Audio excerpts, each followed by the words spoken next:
हम परमेश्वर के वचन को समझने के लिए निकालेंगे कुलुस्सियों की पत्री 2 अध्याय और उसके पहले पद से 5 पद तक। कुलुस्सियों की पत्री पौलुस के द्वारा लिखी हुई विश्वासियों के नाम चिट्ठी, और हम सब विश्वासी हैं, इसलिए ये बात आज हमको समझना बहुत जरूरी है। और क्या कहता है कुलुस्सियों 2:1 से? मैं चाहता हूँ पौलुस चाहता है कि तुम जान लो कि तुम्हारे और उनके लिए जो लौदीकिया में हैं, हाँ। और उन सब के लिए हाँ। जिन्होंने मेरा शारीरिक मुंह नहीं देखा, मैं कैसा परिश्रम करता हूँ। Praise the Lord, hallelujah. एक एक आयत को पढ़ेंगे और समझते जाएंगे और आगे बढ़ेंगे। पौलुस चाहता है कि तुम जान लो। तुम कौन है? विश्वासी, जो प्रभु को जानते हैं और कलीसिया में आते हैं, उन विश्वासियों के नाम है ये खत।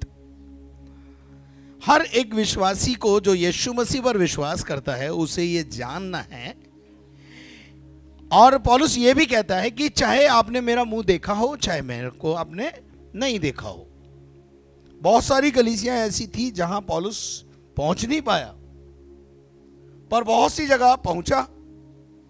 तो वो ये कहता है कि चाहे मैं तुमसे मुखातिब हुआ या नहीं हुआ, तुमने मेरा चेहरा देखा या नहीं देखा, परंतु मैं ये बता देना चाहता हूं कि मैं तुम में परिश्रम करता हूं।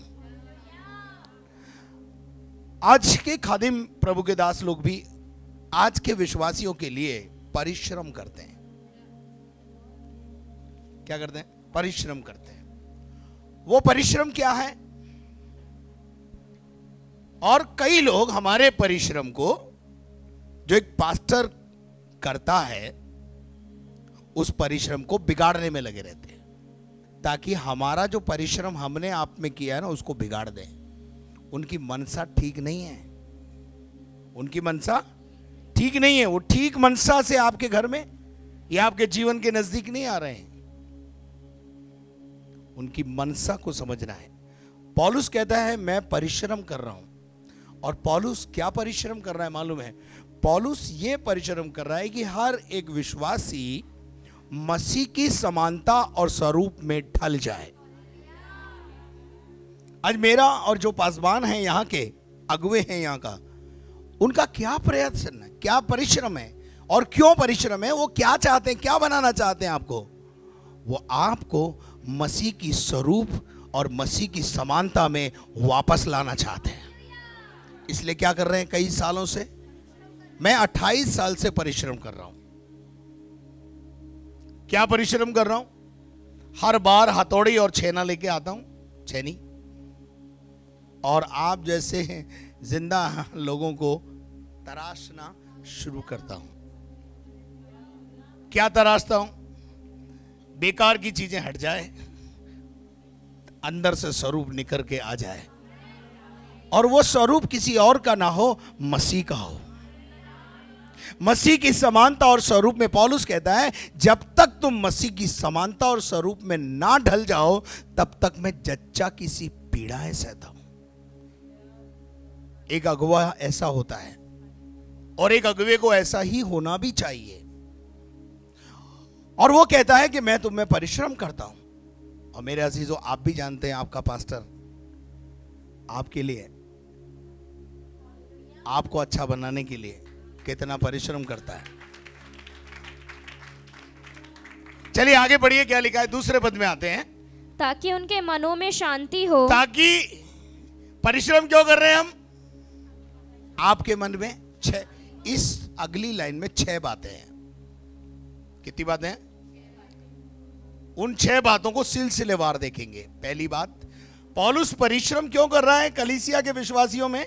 ताकि उनके मनों में शांति हो, क्योंकि यीशु मसीह शांति का राजकुमार है। मसीह में आने के बाद भी अगर हमारा मन शांत नहीं है, घर में शांति नहीं है, जीवन में शांति नहीं है, तो फिर आए क्यों है? फिर आए क्यों मसीह में? शांति की तलाश में तो यहां आए थे, और यहां आने के बाद भी अगर मन में शांति नहीं है, तो फिर यहां आने से फायदा क्या है? मैं बहुत स्पष्ट बोलने वाला प्रभु का दास हूं। पहली बात, पौलुस चाहता है कि आपके मन में शांति स्थापित हो, और मेरी भी दिली इच्छा है ना केवल आपके जीवन में पर आपके घरों में शांति स्थापित हो। पहली बात, पौलुस चाहता है शांति हो। दूसरी बात, और वे प्रेम से आपस में गठे रहे। प्रेम में गठे रहे। बोलो गठे रहे। गठे रहने का क्या मतलब है? यूनिटी, एकता। अब जो मसीह में है उनको एकता में आना है। काई में आना है? एकता में आना है। एक मुंह, एक बात, एक बात पर सब सहमत। यूनिटी, एकता। अगर घर में एकता हो तो बड़े बड़े काम किए जा सकते हैं। अगर घर की एकता खत्म हो जाए तो घर तैश नैश हो जाता है। यह बंद मुट्ठी है लाख की, और खुल गई तो खाक की। यूनिटी में ताकत है। पौलुस कलीसियाओं को यूनाइट करना चाहता है। विश्वासियों को यूनाइट होकर रहना है, एकता में रहना है। क्या आपको मेरी बात समझ में आ रही? 6 बातें बताऊंगा एक ही आयत से। प्रेम में गठे रहो। प्रेम के अलावा किसी और बात के कर्जदार मत बनो। किसी को उधार देना हो तो ये सोच के दो ये वापस नहीं आएगा, और उसको ये बोलो कि वापस मत देना, तब तो वो कलीसिया में बना रहेगा। नहीं जो जिसको आपने उधार दिया वो आपकी वजह से कलीसिया छोड़ जाएगा। क्यों आप यहां आ रहे हो? उसको मालूम है संडे को बहन जी आएंगी, वहां पे पिया मांगी, तो आपने कलीसिया का विस्तार नहीं किया। कलीसिया में जो आए थे उनको भगा दिया। मैं ला रहा हूं, आप भगा रहे हैं। मदद उतनी करो जितना लौट के नहीं आए तो कोई बात नहीं, बोले भैया तू मस्त रहे, खुश रहे, तो इसलिए क्या होगा, वो आता रहेगा। और नहीं तो डर के मारे, क्योंकि जाऊंगा तो पैसे मांगेंगी। इसलिए प्रेम के अलावा किसी और बात के कर्जदार मत बनो। तीसरी बात, और वे पूरी समझ का सारा धन प्राप्त करें। समझ को प्राप्त करें। किसको? कभी कभी हम समझते हैं बूढ़ों में ही समझ होती है। अगर बूढ़ों में ही समझ हो तो घर में अशांति क्यों? बूढ़े लोग माफ करना, मैं भी आपके साथ ही हूं। कभी कभी बच्चा जो होता है ना छोटा, वो भी बड़ी समझ की बात करता है। कभी कभी बच्चा माँ बाप के पास आके कभी बड़ी बड़ी समझदारी की बात करता है। पापा सुन तो लो, और पापा है जो चुप, सुनते ही नहीं। पूछो, हो सकता है वो समझदारी की बात कर रहा हो। अगर पापा के पास बच्चा आके बोल रहा है पापा तम्बाकू मत खाओ ना, तो ये क्या बेवकूफी की बात है? लेकिन हमने क्या सोच रखा है, बच्चे में समझ है ही नहीं, लेकिन बात कैसी कर रहा है वो? समझदारी की कर रहा है। तो समझ का ठेका अगर बुजुर्गों ने लिया हुआ होता तो घर में बहुएं नहीं होती, बेटियां ही होती।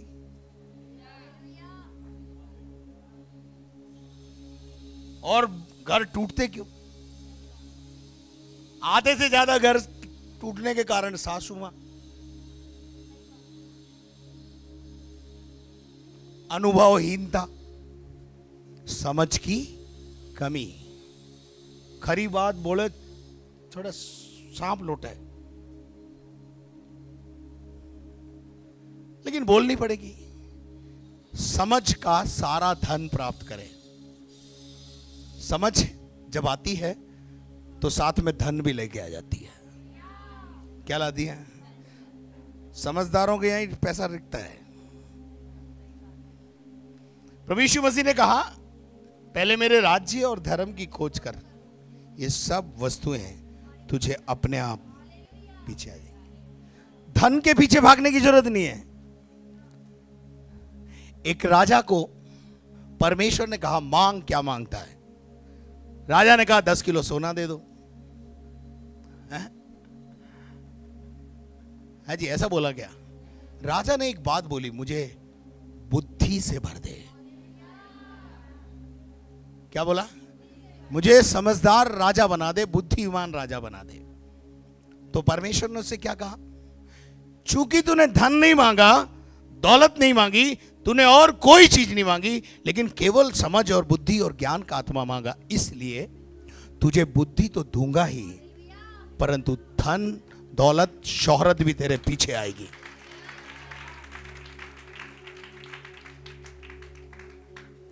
तो लिखा है कि हम समझ का सारा धन प्राप्त करें। अगली बात, और परमेश्वर पिता के भेद को, परमेश्वर के भेद को, परमेश्वर के भेद को। किसका भेद? परमेश्वर कौन है यहां आके मालूम पड़ा। जब बाइबल खोली तो मालूम पड़ा, नहीं तो बहुत सारे परमेश्वर थे, हम तो कंफ्यूज थे, है जी। और परमेश्वर का भेद, और उसके बाद परमेश्वर हमारा पिता है, यह भी हमको यहीं आके मालूम पड़ा। He is our father. पिता का भेद। और एक और बात लिखी है, मसीह को पहचाना। वरना तीसरी क्लास की किताब में ईसा मसीह का पाठ था, हमने भी पढ़ा। उसमें ऐसे ही लिखा हुआ था, एक आदमी इज़राइल देश में, यरूशलेम में, बैतलहम की गौशाला में चरनी में पैदा हुआ। उसका नाम ईसा मसीह है, और शायद इतना मालूम पड़ गया वो ईसाइयों का प्रभु है। लेकिन जब प्रभु के भवन में आए तब समझ खुली और पता चला वो केवल ईसाइयों का प्रभु नहीं है, वो पृथ्वी के सभी लोगों का प्रभु है। हालेलुया। अच्छा, वो मसीह को क्या कर ले? मसीह को क्या कर ले? पहचान ले। पिता को पहचान ले, पवित्र आत्मा को पहचान ले, और यीशु मसीह को पहचान ले। अब यीशु मसीह को पहचान ले, उसके अगली आयत में बहुत ही वंडरफुल बात लिखी है, जिसमें उस यीशु मसीह को पहचान ले जिसमें बुद्धि और ज्ञान के सारे भंडार छिपे हुए हैं। आमेन। किसको पहचान ले? मसीह को, जिसमें क्या छुपा हुआ है? बुद्धि और ज्ञान। हालेलुया। आपको बुद्धि की घटी है, यीशु मसीह से मांगिए। वो ठोंठ को भी शार्प बना देता है। बाइबल में लिखा है, परमेश्वर ने जगत के मूर्खों को चुन लिया। अगर आप मूर्ख नहीं होते ना तो यहां थोड़ी होते।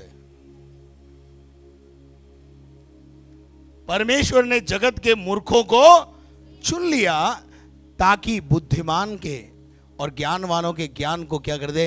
लज्जित कर दे। अगर जब यीशु मसीह से मेरा एनकाउंटर हुआ, उससे पहले अगर, हालेलुया, मेरे पास बुद्धि होती तो मैं जेल एंड हॉस्पिटल में डॉक्टर होता। वो थी नहीं,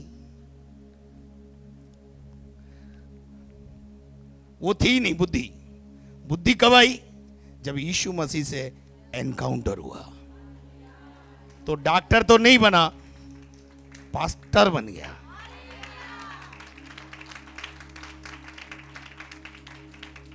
एक बहन अक्सर आके मेरे से पूछती है, मारवाड़ी में पूछती है, एक बात तो बता, थने अतरी बाता कटे आवे।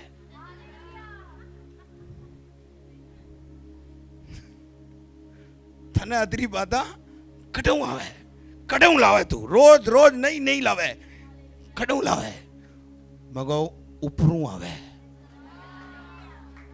कहां से आती है? ऊपर से आती है। परमेश्वर की बुद्धि और ज्ञान, जब यीशु मसीह का, अभी मैं प्रभु के दास के साथ बात कर रहा था और मैं कह रहा था जितना जैसे पौलुस ने यीशु मसीह को जाना शायद किसी ने भी नहीं जाना, जबकि पतरस, यूहन्ना, याकूब तो 3-3 साल साथ रहे। तो पास्टर जी मुझे बोल रहे थे यीशु मसीह का पौलुस का जो पर्सनल एनकाउंटर था वो बहुत तगड़ा था। उसने पौलुस को बिल्कुल बदल दिया और पौलुस ने यीशु मसीह को इतने नजदीकी से जाना जिसकी कोई सीमा नहीं है। अद्भुत है, उसका ज्ञान वाक्य में आता है और लिखा है जिसमें बुद्धि और ज्ञान के सारे भंडार छुपे हुए हैं। बुद्धि का आत्मा पढ़िए यशायाह नबी की किताब 11वां अध्याय 1 और 2 पद। यहां रोक करके मैं आपको ये 2 आयतें पढ़ाऊंगा, उसके बाद वापस ही आऊंगा। तब यिशै के ठूंठ में से, यिशै के ठूंठ में से, यिशै के ठूंठ, यिशै के बारे में आप जानते हैं? यिशै कौन है? यिशै जो है वो दाऊद का पिता है। कौन है? दाऊद का पिता। दाऊद का मतलब होता है डेविड, डेविड का बाप है। और ठूंठ किसे बोला जाता है? जो सूख गया हो, जो हरा भरा ना रहा हो, या किसी ने ऊपर से उसको काट दिया हो, वो ठूंठ हो। लेकिन जो ठूंठ होता ना, अगर उसको जड़ से ना निकाला हो तो उसके वापस पनपने के चांस बने रहते हैं। यिशै का ठूंठ, यिशै की जिंदगी को एक ठूंठ से आका गया है, लेकिन उस ठूंठ के अंदर से क्या निकला? एक डाली फूट निकलेगी। एक डाली फूट निकलेगी। क्या निकलेगी? उस ठूंठ में से क्या निकलेगी? एक डाली फूट निकलेगी। और वो डाली क्या होगी मालूम है? एक शाखा निकल करके क्या होगी? फलवंत होगी। आपको पता है वो फलवंत डाली कौन है? यीशु मसीह है, जिसके मैं और आप दीवाने हैं। हालेलुया। बुद्धि का भंडार, समझ का भंडार किसी और के पास नहीं है। अगर है तो केवल यीशु मसीह के पास है। वो जगत के मूर्खों को बुद्धिमान बना देता है। यीशु मसीह ने अपने 12 चेलों को जब चुना तो क्वालिफाइड पर्सनों को नहीं चुना, बहुत ज्यादा पढ़े लिखे ज्ञानवानों को उसने चुन लिया, बहुत सारे कुलीन समाज के लोगों को चुन लिया, ऐसा नहीं है। उसने उन लोगों को चुना जो बिल्कुल बुद्धिहीन थे। कैसे? पतरस, यूहन्ना, याकूब, ये कौन थे? मछली पकड़ने वाले। मछली पकड़ने के लिए ग्रेजुएशन जरूरी है क्या? ये तो सब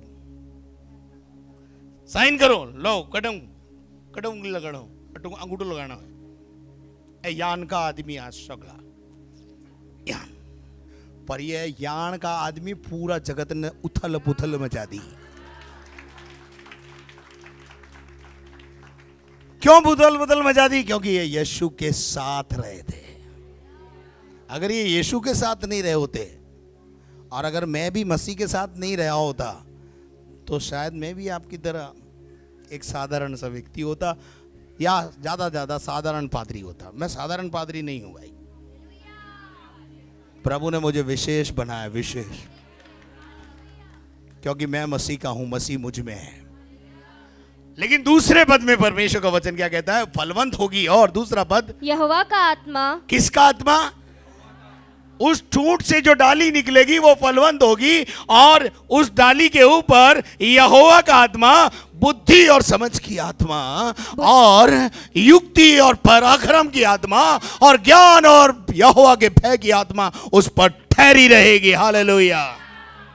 और वो कोई और नहीं है, मेरा और आपका यीशु मसीह है।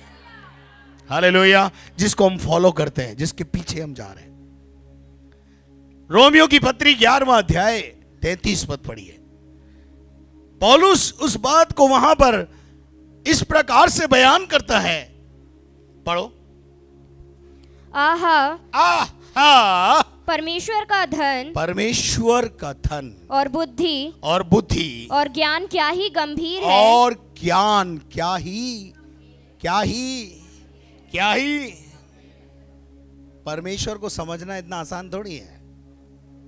परमेश्वर के प्यार की गहराई, लंबाई, चौड़ाई, ऊंचाई को समझना इतना आसान नहीं है। परंतु जब हम यीशु मसीह के पास आते हैं तो यीशु मसीह हमारी मुलाकात परमेश्वर से कराता है। उसका ज्ञान और उसकी बुद्धि की आत्मा, समझ का आत्मा हमारे अंदर प्रवेश कर जाता है। और परमेश्वर का दास पतरस कहता है कि जब पवित्र आत्मा तुम्हारे अंदर आता है तो तुम में से तुमको हर एक को अच्छी रीति से उत्तर देना आ जाता है। और जब पवित्र आत्मा हमारे जीवन पर होता है तो पवित्र आत्मा का, परमेश्वर का वचन कहता है कि जब तुम अदालतों में खींचे जाओ, जब तुम अदालतों में खड़े किए जाओ, पहले से मत सोचना क्या उत्तर दोगे। पहले से मत सोचना क्या उत्तर दोगे, प्लानिंग मत करना, क्योंकि मसीह का आत्मा तुम्हारे अंदर आएगा और उसी समय तुम्हें क्या उत्तर देना है बोलना सिखाएगा। हमारी क्या प्रॉब्लम है, हम बोले बिना नहीं रहेंगे। अब आगे चलते अपन वापस वो आएंगे जहां अपन ने छोड़ा था, जिसमें बुद्धि और ज्ञान के सारे भंडार छिपे हुए हैं। वो छिपा हुआ व्यक्ति कौन है? जिसमें ये सब कुछ छिपा है वो कौन है? आगे लिखा हुआ है, पढ़ो। यह मैं इसलिए कहता हूँ कि कोई भी मनुष्य तुम्हें लुभावने वाली बातों से धोखा ना दे। यद्यपि मैं शरीर के भाव से तुमसे दूर रहता हूँ और हो सकता है मैंने तुम्हें कभी नहीं देखा है, आगे तो भी आत्मिक भाव से तुम्हारे निकट हूँ, पर आत्मा में मैं तुम्हारी चिंता करता हूँ। आत्मा में मैं तुम्हारी क्या करता हूँ? चिंता करता हूँ। तो वचन कहता है, आगे बढ़ो, तुम्हारे विश्वास की जो मसीह में है और तुम्हारे व्यवस्थित जीवन को, तुम्हारा व्यवस्थित जीवन, कौन सा जीवन? ये बहुत ही अच्छा शब्द इस्तेमाल किया है यहां पर इसने। बाइबल में एक बात लिखी, यीशु मसीह ने कहा चोर केवल चोरी करने, घात करने और नाश करने आता है। अच्छा, जब आपके घर में चोरी हो जाए तो घर कैसा हो जाएगा? अस्त व्यस्त। बोलो अस्त व्यस्त। चोर काय के लिए आया? उसको अगर सामान नहीं मिलेगा तो क्या करेगा? वो आपकी साड़ी को प्यार से रखेगा, आपके सूट को अच्छे से रखेगा। सूट उधर पड़ा है, साड़ी उधर पड़ी है और बंडल उधर पड़ा है, उसकी तरफ से भाड़ में जाओ, कुछ पूरा घर अस्त व्यस्त कर देता है। लेकिन जब यीशु आता है तो पूरे जीवन को व्यवस्थित करता है। कौन सी चीज कहां रखनी है, कौन सी चीज नहीं रखनी है, और कौन सी रखनी है और कौन सी कहां रखनी है, यह सब प्रभु सिखाता है। हालेलुया। वो हमारे घर को व्यवस्थित नहीं करता, हमारे जीवन को भी व्यवस्थित करता है। ये जो अटाला पड़ा ना दिल में, इस अटाले को भी बोलता है चल बाहर कर। और हमारे मंदिर को, बाइबल में लिखा है, प्रभु यीशु मसीह कहता है मुझे अपना खलियान साफ करना आता है। उसको आता है, उसको अपना खलियान साफ करना आता है और वो करेगा।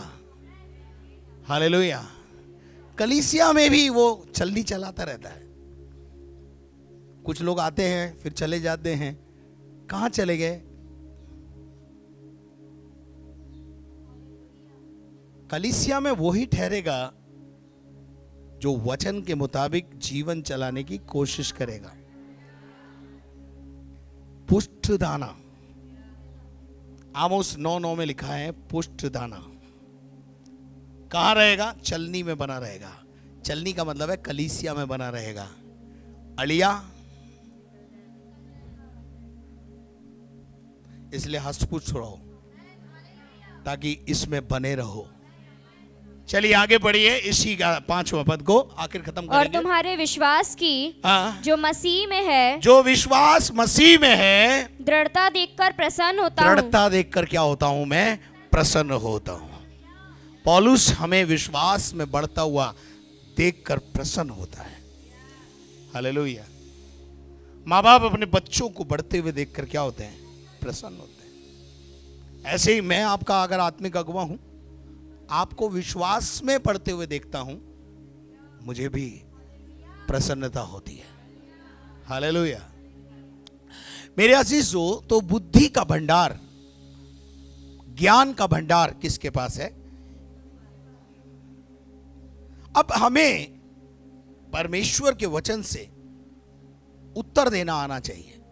हर व्यक्ति जो हमसे बात करने आए, जैसे मैं पहले भी आपको एक बात सिखा चुका हूं, सवाल का जवाब नहीं देना भी जवाब है। सवाल का जवाब नहीं देना भी जवाब है। लेकिन आपका क्या प्रॉब्लम है? भाई साहब मैं खाए बिना रह सकूं, बोले बिना कौन रहूं? स्पष्टीकरण देना बहुत जरूरी है। जरूरी नहीं होता हर बात का जवाब दिया जाए।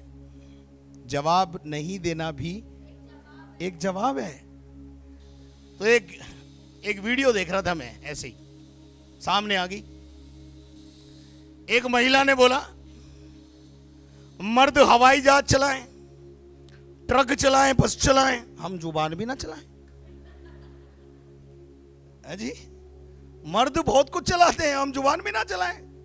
तो जुबान चलाने का प्रतिफल आपको बताइए फिर क्या है? मेरे अजीजों, हर चीज का जवाब देना आपको समझ आना चाहिए कि आपको कैसे जवाब देना है। मैं इसी दृष्टांत के द्वारा एक बात आपको समझाना चाहता हूं। पढ़िएगा मत्ती रचित सुसमाचार 21वां अध्याय और उसके 23 पद से पढ़ना शुरू करें। वह मंदिर में जाकर उपदेश कर रहा था। यीशु मसीह मंदिर में गया और उपदेश देकर कहने लगा, तो प्रधान याजकों और लोगों के पुरनियों ने उसके पास आकर पूछा, उसके पास आकर एक सवाल पूछा, तू ये काम किसके अधिकार से करता है? यीशु मसीह से एक सवाल किया। किसने? उस जमाने के धर्म गुरुओं ने और ठेकेदारों ने। क्या सवाल था? बोला, ये जो तू मुर्दे जिंदा करता है, ये तू अंधे को देखने की ताकत देता है, लंगड़ों को चला देता है, ये अधिकार, सामर्थ के काम करने का अधिकार तुझे किसने दिया है? From where you are receive this authority? ये अधिकार तेरे पास कहां से आया? सवाल गलत नहीं था। सवाल गलत नहीं था। आश्चर्यचकित थे लोग उसके आश्चर्य कर्मों को देखकर। खलबली थी अंदर। तो यीशु मसीह से लोगों ने पूछा कि यह अधिकार तुझे किसने दिया? तो यीशु मसीह ने उसका उत्तर देना मुनासिब नहीं समझा। आप होते तो जानता नहीं है मैं कहां से आया हूं, मैं कौन हूं? आप होते तो ये उत्तर देते। पर यीशु ने उससे कहा, भैया मेरी बात सुनो, मैं भी तुमसे एक सवाल करता हूं। सवाल पर सवाल, बोलो सवाल पर सवाल।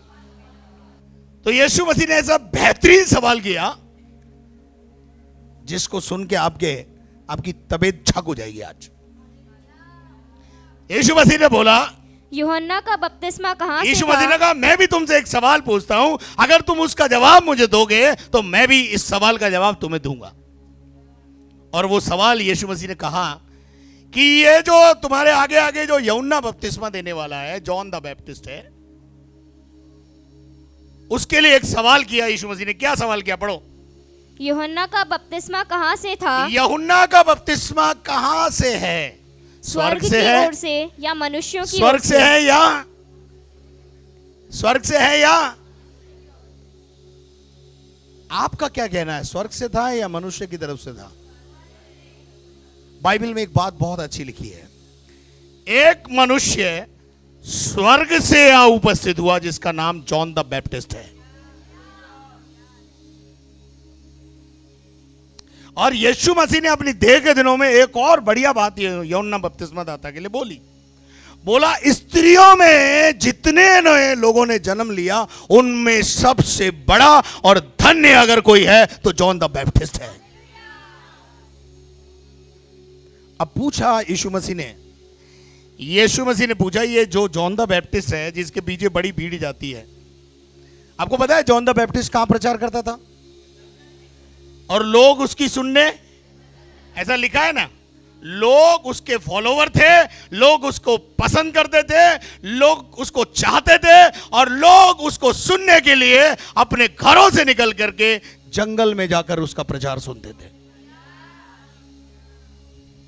कुछ लोगों ने मुझसे भी कहा, जब ये 2010 में ये चर्च बना, भवन बना, बोले पादरी साहब, हाँ मैंने कहा बोलो, बोले पादरी साहब अब तक आपका जो भवन था सिटी के मध्य में था, बिल्कुल सही कह रहे, मिड ऑफ द सिटी में था, हार्ट ऑफ द सिटी में, लेकिन अब आपने इतनी दूर भवन बनाया है अब कोई नहीं आएगा। मैंने उसको एक ही जवाब दिया, जिस दिन ये भवन बन के तैयार होगा उस दिन से लेकर के कभी खाली नहीं रहेगा।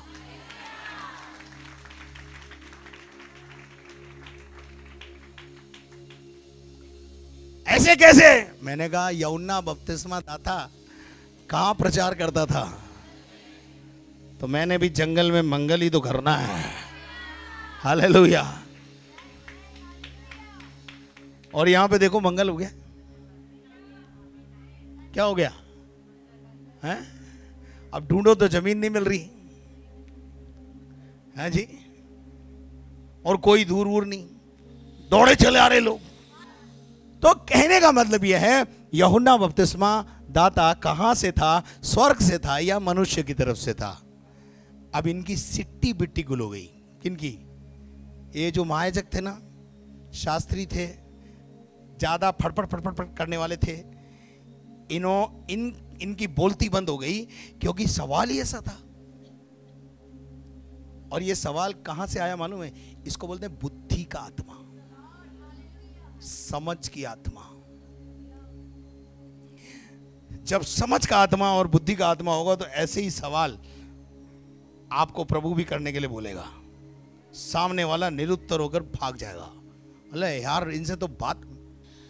तो यूहन्ना के बारे में यीशु मसीह ने पूछा कि भैया ये स्वर्ग से था या मनुष्य की तरफ से था? अब ये फंस गए। और ये बोले तो क्या बोले, इनके पास जवाब नहीं था। क्यों? दो बातें थी, पढ़िएगा आप।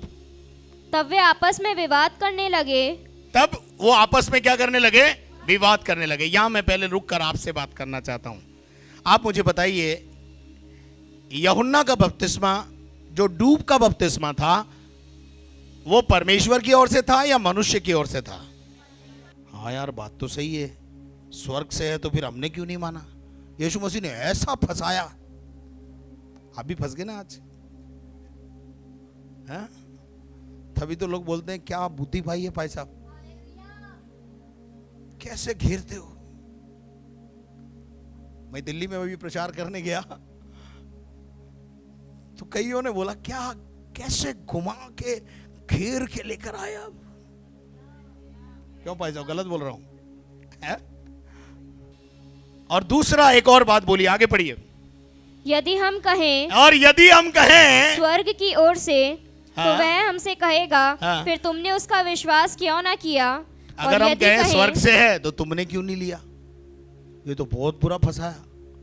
और अगर हम मनुष्य की बोल दें ये मनुष्य की ओर से है तो लोग मारेंगे। लोग क्यों मारेंगे?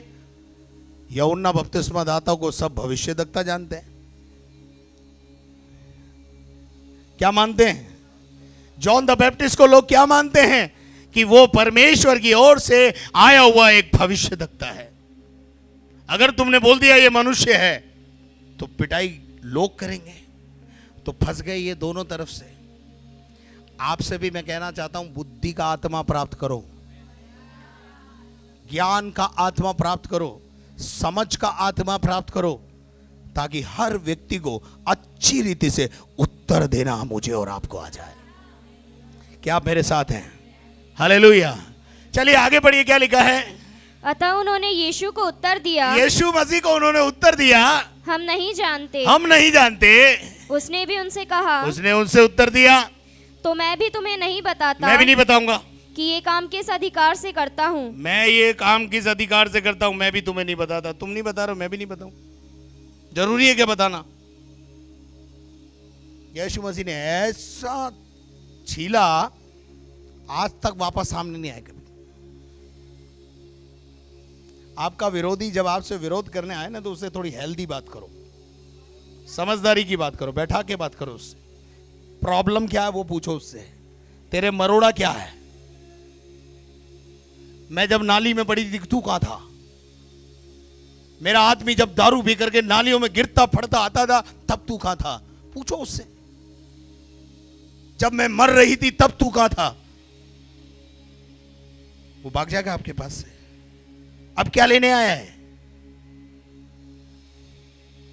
समाज के ठेकेदार ऐसे अगर आपसे आके बात करते हैं, तो आपको उनको इस प्रकार से प्रति उत्तर देना है। यीशु मसीह ने कहा, जा मैं भी उत्तर नहीं देता, कोई जरूरी उत्तर दूं मैं तेरे को? क्या आपको मेरी बात समझ में आ रही है? आगे पढ़िए, क्या लिखा है? तुम क्या सोचते हो? तुम क्या सोचते हो? किसी मनुष्य के 2 पुत्र थे। एक मनुष्य के 2 बेटे थे। उसने पहले के पास जाकर कहा, हे पुत्र, आज दाख की बारी में काम जा, कर। मेरी बगीचे में जाकर काम कर। और उसने उत्तर दिया, मैं नहीं जाऊंगा। देखो भाई पापा, मेरे पास टाइम नहीं है, मैं नहीं जा सकता। तुम्हारा बगीचा है, तुम जानो, तुम्हारा काम जाने नहीं, हमें क्या?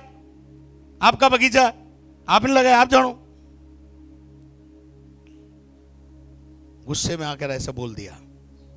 लेकिन उस बात से निराश होकर पिता दूसरे बेटे के पास गया और दूसरे से बोला, फिर पिता ने दूसरे के पास जाकर, बेटा अपन ने बगीचा लगाया है, बेटा जा ना वहां काम करना, जरा देख। तो उत्तर, अरे अभी जा रहा हूं, और गए नहीं। 2 तरह के लोग होते हैं, नेवर से नो, कभी ना बोलेंगे नहीं और कभी करेंगे नहीं।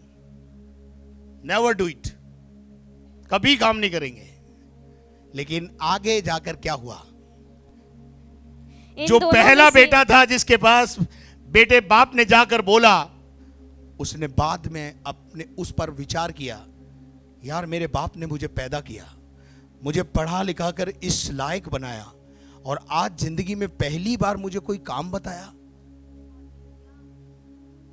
दुखी हुआ और दुखित मन से एक्सेप्ट किया कि मुझे अपने पिता को ऐसा उत्तर नहीं देना चाहिए, और बाद में पछताया, अपनी गलती को माना और जाकर दाख की बारी में पहुंचकर काम करने लगा।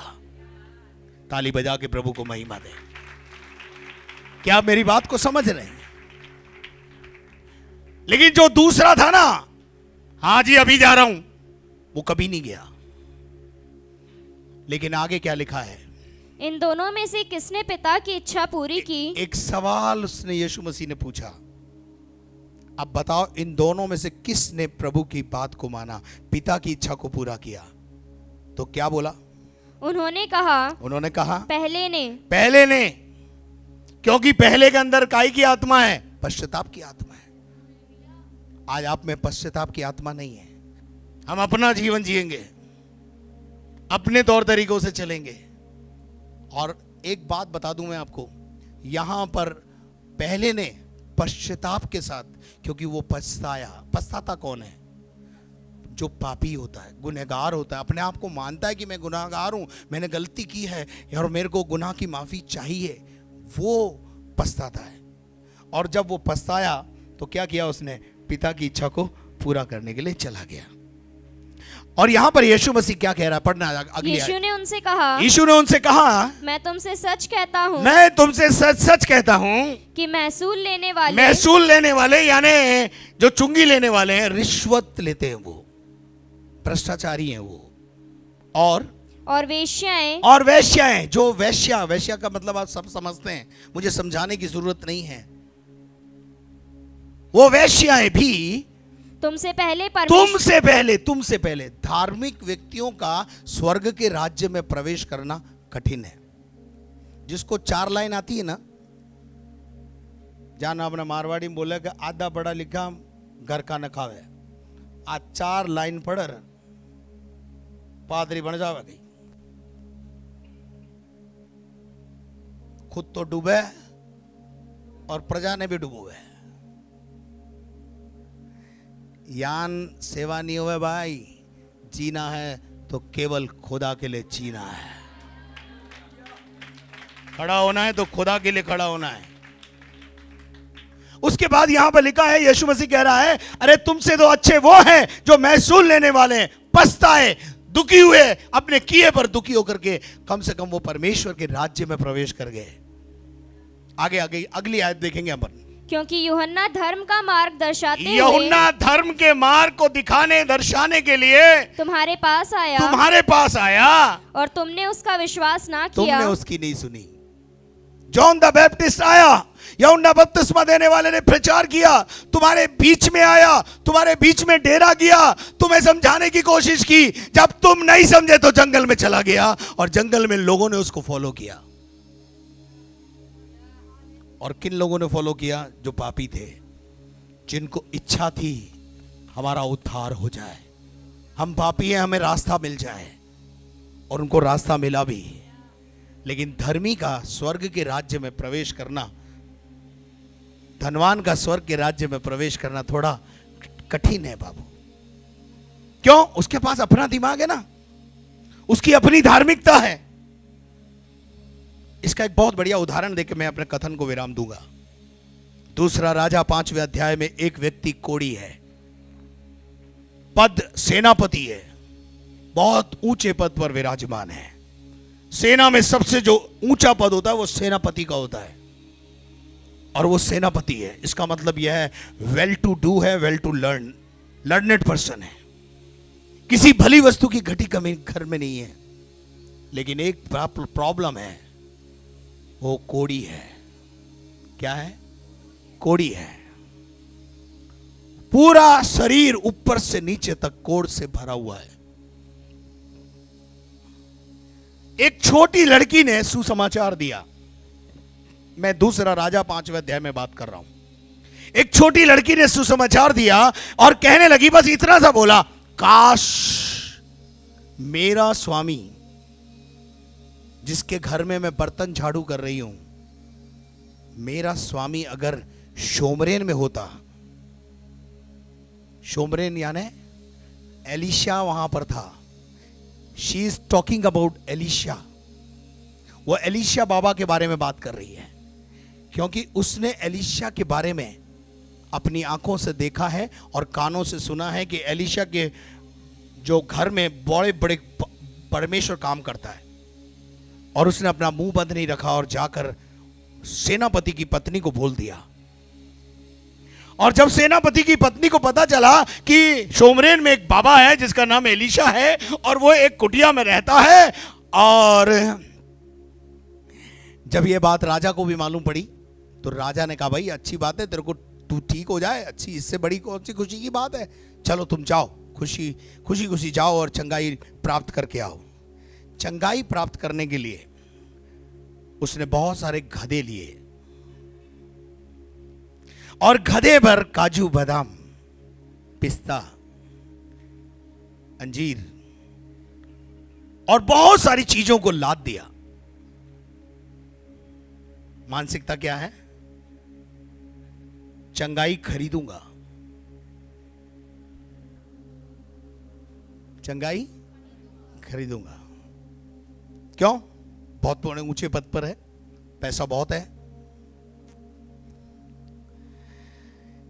सुनिए ध्यान से, परमेश्वर बिकता नहीं है, चंगाई बिकती नहीं है। और ये क्या करने आया है? चंगाई खरीदने के हिसाब से आया है। आज मैं एलिशा बाबा को प्रभावित करूंगा और एलिशा बाबा जो है ये सारा सामान उनको दूंगा और चंगाई को प्राप्त करूंगा। कपड़े वपड़े भी लाया, सेंट वेंट भी लाया। और जब उसकी कुटिया के पास पहुंचा, किसकी? एलिशा की, तो पहले गलत जगह पहुंच गया था, आपको पता है, वो इधर उधर भटक रहा था। तो एलिशा ने ये भी कहला भेजा, भैया तू इधर आ जा यार, मेरे पास आया, तू कहाँ भटक रहा है। अब बाबा आगे, बाबा अंदर है, बाबा एलिशा बाबा अंदर है और ये बाहर खड़ा हुआ है कुटिया के पास। और ये क्या सोच रहा है मालूम है, जैसे अंदर खबर जाएगी सेनापति जी आए हैं, बाबा बाहर निकल के आएंगे। बाबा तो बाबा है हमारे जैसे। बाबा ने अंदर से ही आदेश दे दिया, बोले इसको बोलो, इसको बोलो ये चंगाई पाने आया है, ये तेरा जो लाया है ना तेरे काजू बादाम पिस्ते तेरे साथ रख, और जाके यरदन नदी में 7 डुबकी लगा ले। क्या लगा ले? यरदन नदी में 7 डुबकी लगा ले, चंगा हो जाएगा।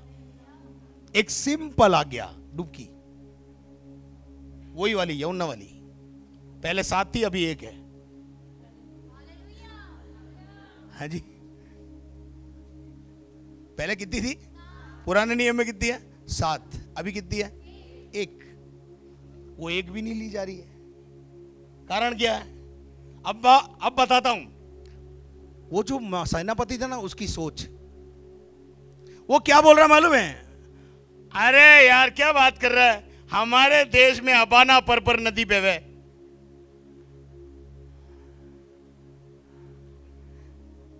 मैं वहां जाके डुबकी लगाऊंगा ना, मैं इसमें क्यों लगाऊं? मैं इधर नहीं लगाऊंगा डुबकी। एक साधारण सा सिपाही उसके पास आया और उससे बोला, ओ मेरे भाई सेनापति जी, क्या आपने उन सब से निपटारा नहीं किया क्या? आपने उन जगहों पे डुबकी नहीं लगाई क्या? हमारे देश में अबाना पर नदी, ये क्या है मालूम है? अपनी विश्वास या अपनी धार्मिकता पर विश्वास। तो किसी व्यक्ति ने समझाया, अरे बोले छोड़ना यार, उनसे तो तू निपट के आया है ना, वहां तो कई बार डुबकी लगाई ना तूने, कुछ हुआ क्या? नहीं हुआ ना, अब सीधी सीधी बात बोल रहा है ये, डुबकी लगा लेना। कई बार परमेश्वर की आज्ञा को हम ताक में रखते हैं। बाबा ने एक आज्ञा दी, उसको रख दी ताक में, और क्या बोल रहे हैं मालूम है? हमारे देश में भी अबाना पर नदी बहती है, हमारे यहाँ भी ऐसा होता है, हमारे यहाँ भी ऐसा होता है, हमारे यहाँ। इस तुनतुने को बंद करो, जो प्रभु बोल रहा है वो करो।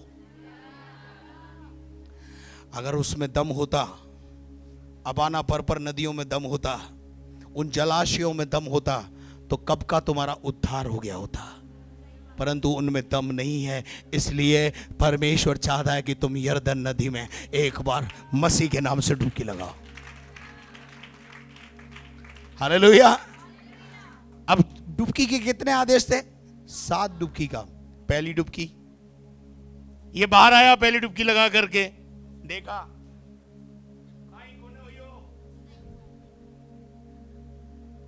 अडे भी गया, कहीं को नहीं हुई। दूसरी बार तो बाहर जो सिपाही खड़ा था ना, वो बहुत खतरनाक सिपाही था। अरे बोले एक और, वंस मोर। अरे एक और लगा ली। फिर क्या हुआ? चेक किया, नथिंग हैपन। बोलो नथिंग हैपन, कुछ नहीं हुआ। फिर ये बाहर आने लगा, रहे बोले एक और। तीसरी भी लग गई, चौथी भी लग गई, 5वीं भी लग गई, 6ठी भी लग गई, पर कुछ नहीं हुआ। लेकिन आज्ञा कितनी थी? लेकिन जैसे ही 7वीं डुबकी के लिए अंदर गया, बाहर आया तो कोड जा चुका था।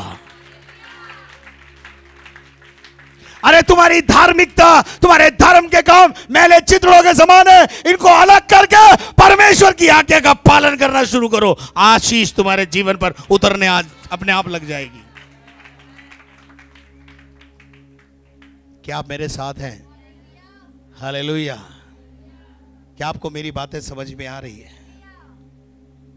जिन्होंने अब तक प्रभु के वचन को ताक में रखा हुआ है, मैं उनसे निवेदन करना चाहता हूं, उसको ताक में मत रखो, उसे उठा लो, अपने जीवन के अंदर गले का हार बना लो। तुम्हारी जिंदगी बन जाएगी, निखर जाएगी, बाहर आ जाएगी। जिन चीजों से तुम परेशान हो ना, बहुत सारी आशीषें खुदा से तुमने पाई है, पर मैं आपको बताना चाहता हूं, अभी कनान की आशीषें और बाकी हैं। अभी कनान की आशीषें और बाकी हैं। अभी तुम्हारी मंजिल तुम्हें नहीं मिली है, अभी तुम्हारे को पड़ाव मिले हैं, और परमेश्वर इस पड़ाव में से निकालकर तुम्हें दूध और मधु की धाराएं जहां बहती है वहां ले जाना चाहता है। तुम्हें ले जाना चाहता है, तुम्हारे बाल बच्चों को ले जाना चाहता है। अभी जो कुछ हुआ है उससे संतुष्ट मत हो, परमेश्वर इससे ज्यादा देने की सामर्थ्य आपके लिए रखता है। हालेलुया। मैंने ये नामान की कहानी आपको इसलिए बताई कि बहुत सारे लोगों को अपनी धार्मिकता पर, अपने जलाशयों पर, अपने कर्मों पर बहुत भरोसा है। अगर हमारे नामान के कर्म उसको अगर अच्छा जीवन दे सकते थे तो फिर कोड़ी क्यों था? उन जलाशयों में कई बार उसने डुबकी लगाई होगी लेकिन कुछ हुआ नहीं। क्या आप मेरे साथ हैं? क्या आपको मेरी बात समझ में आ रही है? हेल्दी बातें करो, बुद्धि की आत्मा प्रभु से मांगो। प्रभु तुम्हें बात करने में निपुण बना देगा, तुम्हें सामर्थ्य बना देगा। सामने वाला आपके सामने टिक नहीं पाएगा। लेकिन यह आत्मा आपको कौन देगा? परमेश्वर। उस परमेश्वर से कहो, प्रभु मुझे भी ऐसे बुद्धि से परिपूर्ण कर, मुझे हर एक व्यक्ति को सही उत्तर देना आ जाए, पर नम्रता के साथ, संयम के साथ, धीरज के साथ। यहां यीशु मसीह ने जब क्रॉस क्वेश्चन किया तो गुस्सा किया। उसने बोला, भाई तुम सवाल कर रहे हो, मेरा भी एक सवाल है, मेरे सवाल का जवाब दे दो, मैं भी तुम्हें जवाब दूंगा। परंतु उनके पास उस सवाल का जवाब नहीं था। आज बहुत सारे लोग हैं जो आपसे सवाल करने आते हैं, जब आप उनसे सवाल करोगे ना, उनके पास जवाब नहीं होगा। आप उनसे पूछो, मैं तो खुश हूं, क्या आप खुश हैं? क्या आप शांति में हैं? क्या आपके घर में शांति है? उत्तर क्या आएगा? उत्तर क्या आने वाला है? आपको पता है उत्तर क्या आने वाला है? आज हर घर में शांति की जरूरत है। पहले हम शांति पाएं, उसके बाद लोगों को ऐसा संदेश दें कि लोगों की समस्याओं का समाधान हो जाए, लोगों की बोलती बंद हो जाए। मैं कई लोगों को बोलता हूं, तुम मुझसे जीत नहीं पाओगे, क्योंकि मेरे पास कलाम है, मेरे पास वचन है, मेरे पास वचन है, और मैं इस वचन में दिन रात गोते लगाता हूं। क्या लगाता हूं? गोते लगाता हूं। जब जो आदमी गोते लगाएगा और नीचे जाएगा, समुद्र की तह में जाएगा, वो क्या लाएगा? वो तो सीप ही लाएगा ना, मोती लाएगा। और खुदा ने मुझे वो मोती दिए हैं जिनको मैं आपके साथ हमेशा शेयर करता हूं। क्या आप मेरे साथ हैं? हम एक बात को यहां से लेके जाएं। मैं हेल्दी बात करूंगा, सवाल पर फिर सवाल करूंगा। यीशु मसीह ने किया ना, बोले मेरे को भी जवाब दे दो, मैंने वहां क्या पाया उसको मैं बाद में बताऊंगी, आपने वहां गए वहां क्या पाया वो बता दो। और उनके पास जवाब नहीं होगा, क्योंकि आपके पास जवाब है, क्योंकि आपने बहुत कुछ पाया है। हालेलुया। पहले आपकी लाइफ स्टाइल क्या थी? आप जीरो थे, खुदा ने आपको हीरो बनाया है, ऊंचे पे लेके गया है, और अभी और मंजिल बाकी है। मैं विश्वास से घोषणा कर रहा हूं, ले लेना इस बात को। अभी आपका पड़ाव आया है, पड़ाव, अभी मंजिल आगे है, अभी बहुत आगे जाना है। कोमल, सुरेश को बोल देना, अभी बहुत आगे जाना है। बच्चों को और आगे जब पहुंचाना है, प्रभु वहां पहुंचाएगा जहां दूध और मधु की धाराएं बहती है। हालेलुया। हारान में ठहरना नहीं है, हारान से आगे बढ़ना है। Praise the Lord. आइए अपने स्थानों पर खड़े हो और प्रभु से कहें, प्रभु वो बुद्धि का भंडार, वो मसीह जो बुद्धि का भंडार है, समझ का भंडार है, वो मुझे मिल गया।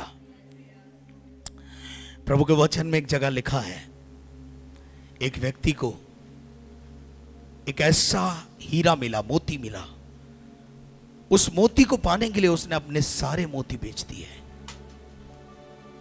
और वो मोती और कोई नहीं है, वो मोती यीशु मसीह है, वो हीरा यीशु मसीह है। उसको पाने के लिए आपके पास जो मोती हैं शायद खोने पड़ेंगे। आप जिन्हें मोती समझ के बैठे हुए हैं ना, वो मात्र एक पत्थर हो सकते हैं। प्रभु से कहे, प्रभु मुझे विजडम का आत्मा दे, मुझे बुद्धि का आत्मा दे, मुझे पराक्रम का आत्मा दे, डिवाइन पावर मेरे लाइफ में होने पाए। मेरे अजीजों, जब प्रभु का आत्मा आपके पास आएगा, आप बीमारों पर हाथ रखेंगे, आप दुष्ट आत्माओं को लताड़ेंगे, आप सांप और बिच्छुओं को कुचल देंगे। आपके सामने कोई खड़ा नहीं रह पाएगा। Nobody can stand। आपके शत्रु चारों तरफ से आएंगे, लेकिन वो आप पर कभी प्रबल नहीं होंगे। बाइबल में लिखा है, वो तुमसे लड़ेंगे परंतु कभी तुम पर प्रबल नहीं होंगे। क्यों नहीं होंगे? क्योंकि आपके अंदर मसीह का आत्मा रहता है, आपके अंदर यहूदा का आत्मा रहता है, यहूदा का शेर रहता है। आज से कुछ सालों पहले, सदियों पहले, परमेश्वर मनुष्य से बात करने नीचे आता था। उसके बाद उसने मनुष्य के बीच में डेरा किया, लिखा है बाइबल में। लेकिन उसके बाद 40 दिन और 40 जब यीशु मसीह स्वर्ग आरोहण हो गया, उसके बाद यीशु मसीह अब हमारे मन में है, हमारे अंदर बसा हुआ है। अब वो हमारे बीच में नहीं, हमारे अंदर है। वो धन्य आशा है हमारी। और जब वो हमारे अंदर है ना, दुनिया की कोई भी ताकत हमारा बाल बांका नहीं कर सकती है। मुद्दई अगर लाख बुरा चाहे तो क्या होता है? वही होता है जो खुदा को मंजूर होता है।